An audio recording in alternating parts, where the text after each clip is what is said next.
toujours réactualisé, s'adaptant à l'entreprise et à la clientèle d'un salon de coiffure.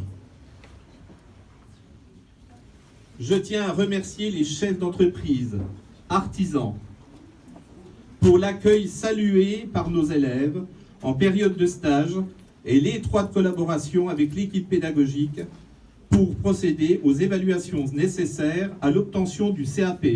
Merci à vous tous. Je pense qu'on peut les applaudir aussi.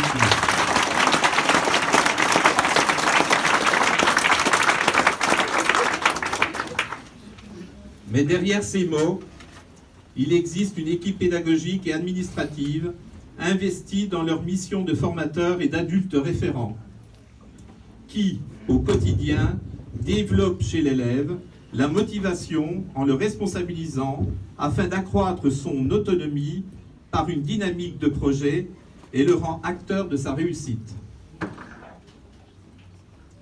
Notre but est d'enseigner au métier de la coiffure, mais aussi de les accompagner à devenir citoyens dans une évolution qui redonne de l'espérance. Une école qui prépare à la vie professionnelle.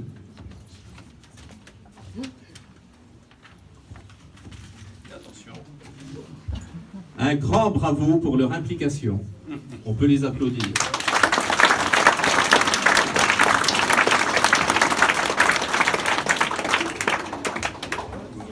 Pour conclure, j'aimerais partager avec vous.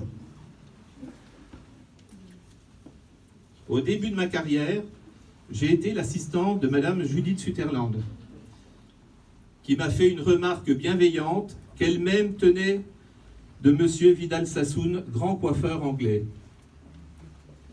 Ce n'est pas l'outil qui fait un bon coiffeur, mais les yeux et le cœur.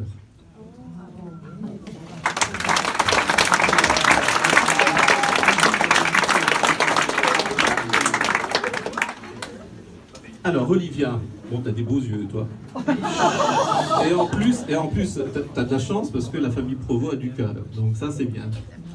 Donc Olivia, donc je l'ai eu au téléphone il y a à peu près un mois, et elle a accepté d'être notre marraine de cœur. Voilà. Merci à toi, merci pour les élèves. Vive la coiffure.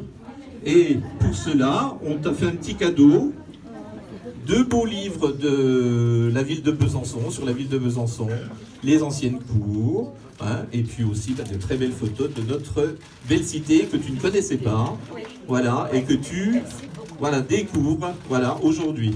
Merci à toi. Merci Thierry, merci à tous. C'est une très belle école et c'est un honneur d'avoir été invité. Un honneur d'être ici et je crois que les élèves ont énormément de chance d'avoir autant de personnes qui sont ici dans un lycée professionnel pour s'occuper d'eux, pour être le futur de la ville de Besançon, notamment Monsieur le maire à qui je vais passer la parole. Ah bon?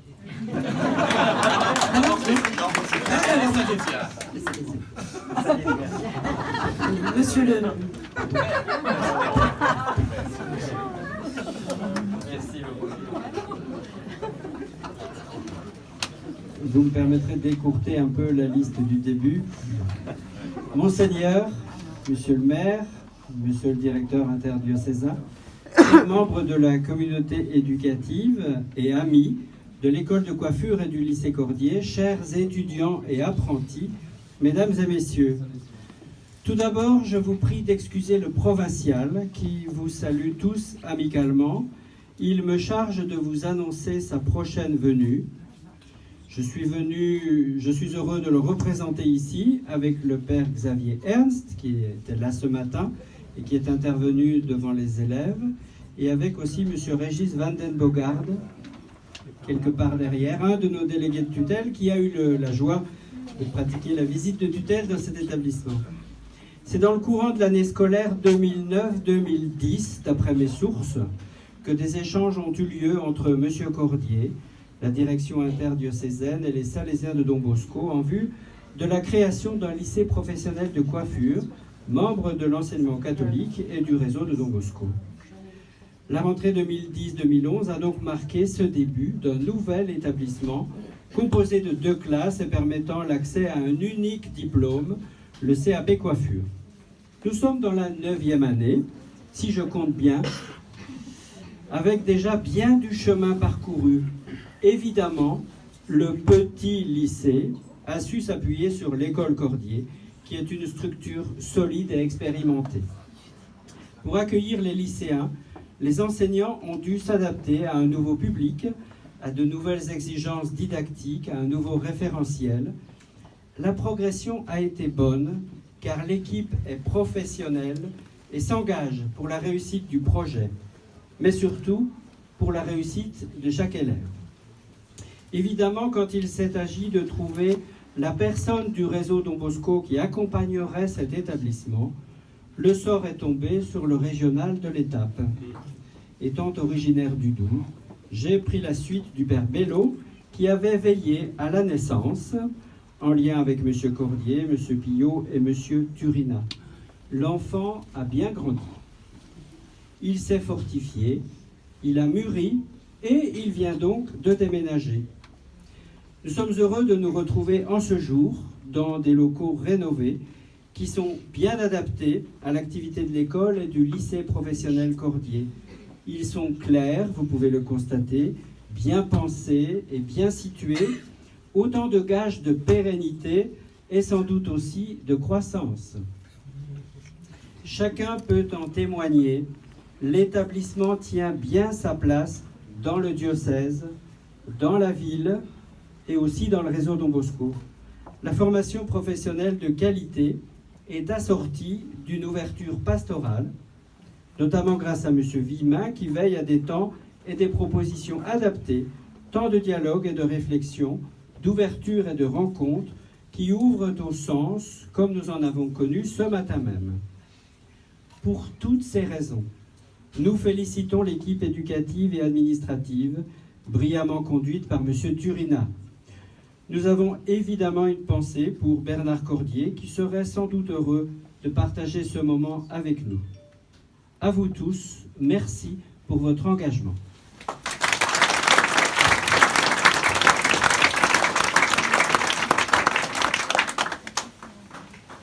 Monsieur le maire.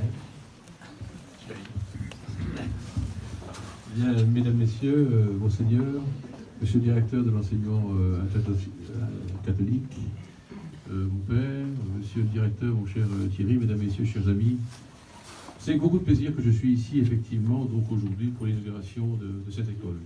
Tout d'abord, je veux aussi saluer la mémoire de Bernard, Claude, Françoise, que j'ai bien connu, parce que vous savez, c'est un petit peu cousins d'ailleurs. Et donc je sais que le résultat que nous vivons aujourd'hui, c'est le travail, un travail constant pendant une trentaine d'années pour ensuite créer ici à Besançon ce centre de formation extraordinaire qui a formé des générations et des générations de coiffeuses et de coiffeurs. Aujourd'hui, l'idée de Bernard Cordier de s'appuyer aussi sur un lycée professionnel, donc Bernard Cordier, est une idée qui n'était pas dépourvue de bon sens et nous saluons aujourd'hui la réalisation. Et puis, je veux aussi saluer les enseignants ici autour du directeur, l'équipe de direction qui ont fait un travail fantastique pour faire en sorte que cette école soit une belle école. Vous savez, en plus, j'ai une raison supplémentaire d'ici, c'est que cette école auparavant a toujours été destinée à la formation, c'était la mission locale ici, pour l'emploi des jeunes.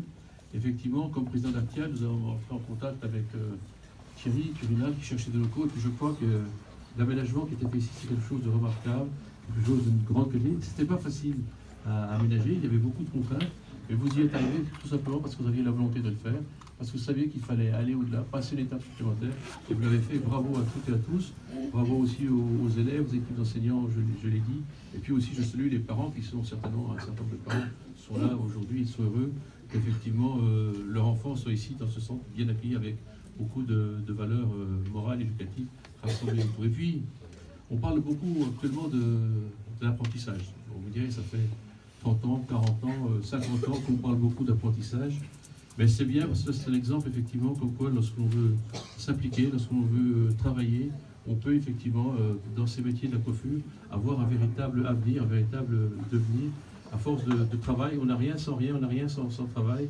Et celles et ceux qui penseraient qu'il peut y avoir des choses sans travail, ils se trompent effectivement très lourdement. Et puis, c'est vrai que vous êtes une référence. Quand dans cette région, on parle de l'école de coiffure, on dit un petit peu la maison Cordier, maintenant on doit dire le lycée professionnel. Il y a une tradition de qualité, une tradition d'exigence, des formations de grande qualité. Il faut le saluer ici. Et nous avons besoin, dans un territoire comme le nôtre, en Franche-Comté, nous avons besoin d'écoles, de centres de formation de cette qualité qui préparent aussi le développement économique de notre région. Voilà, c'est pour toutes ces raisons que je suis heureux d'être ici ce soir. Je ne serai pas très long, mais je voulais simplement formuler des vœux, Thierry, pour toutes les élèves de cette école, qu'ils aient un avenir professionnel, riche, que vous ayez un bon développement. Et puis, au-delà de ça, des vœux pour notre pays, qu'il retrouve le calme, la sérénité, le sens du dialogue, de la fraternité envers les plus faibles, les plus démunis. En fait, que la France retrouve le chemin de la croissance et retrouve le chemin de la croissance, le chemin du bonheur. Voilà, merci.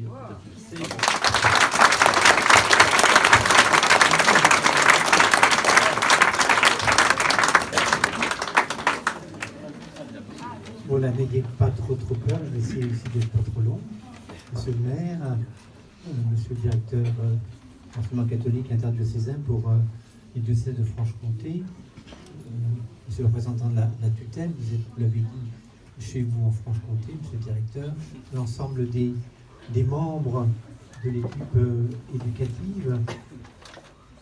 Voilà, c'est un grand honneur pour moi d'être ici parce que je voulais simplement peut-être m'adresser aux élèves pour leur dire qu'ils sont des artistes. Nous leur confions beaucoup quand nous leur confions nos têtes. Nous leur confions beaucoup quand nous leur confions nos têtes. Parce que nous savons bien que dans le monde contemporain, d'une manière parfois excessive, l'aspect est très important. Parce qu'il nous permet véritablement d'entrer en contact les uns avec les autres. Et c'est vrai que tout à l'heure, je disais à monsieur le maire, l'un et l'autre sont passés chez le coiffeur avant de venir ici. C'est peut-être un peu dommage. C'est peut-être un peu dommage. On n'a pas osé profiter de l'occasion. C'est peut-être un peu dommage, mais vraiment, vous êtes tous les élèves ici invités à devenir des artistes. Des artistes pour que chacun d'entre nous se sente bien, non seulement dans sa tête, mais également dans tout ce qui fait sa personne, dans tout son corps. Et d'une manière sans doute plus particulière pour les dames, si j'ose le dire un peu comme ça. Je sais qu'elles passent souvent plus de temps que nous, les messieurs, dans les salons de coiffure. Mais véritablement, vous participez, je pense, au bien-être de chacun d'entre nous, au bien-être des personnes, au bien-être des familles, au bien-être de toute une société, alors que véritablement, vous preniez à cœur les unes et les autres de faire véritablement votre métier comme des artistes qui savent, à partir de ce qui leur est donné, véritablement faire des chefs-d'œuvre. Et puis, peut-être la deuxième et dernière chose que je voulais partager un peu avec vous, nous sommes ici, vous l'avez entendu, dans une école catholique, c'est-à-dire enracinée dans l'Évangile, dans les valeurs de l'Évangile, et puis nous avons tendance à dire plutôt aujourd'hui dans les vertus. Les vertus, c'est développer les valeurs pour qu'elles s'enracinent de manière plus forte en chacun d'entre nous. Le respect, l'attention à l'autre, l'attention aux plus petits, à ceux qui ont plus de mal. Et puis sans doute qu'aujourd'hui, nous sommes invités à plus travailler ensemble qu'hier. Vous connaissez comme moi ce fameux proverbe, tout seul on va plus vite, ensemble on va plus loin. Et je crois que dans la société qui est la nôtre, si monsieur le maire l'a dit en filigrane, si nous ne sommes pas ensemble pour faire de cette société qui nous est donnée un lieu où chacun puisse avoir le travail qu'il souhaite, puisse réussir dans sa vie, puisse travailler au bonheur qui est le sien, eh bien nous aurons sans doute manqué notre dignité d'hommes et de femmes qui s'enracinent bien sûr de nouveau dans l'Évangile. Alors je peux aussi souhaiter à la veille de Noël, puisque nous ne sommes pas très loin de Noël, si je peux le dire, m'exprimer ainsi, que chacun puisse aussi rencontrer celui qui était moins bien logé qu'ici, puisqu'il est arrivé dans une crèche. Et je sais qu'il a fait comme vous, il a déménagé, puisqu'après il est allé probablement dans une maison à Bethléem, donc que chacun d'entre vous aussi puisse avoir, quel que soit notre foi, quel que soit notre chemin, cette petite pensée pour dire au fond, pour nous chrétiens, Noël c'est quand même la venue de celui qui nous a appris à tout donner pour les autres. Voilà, je vous remercie.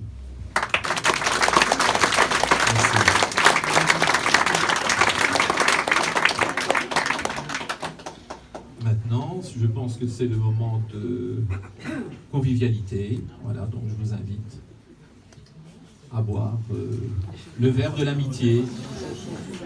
Voilà, et merci à vous tous d'être venus.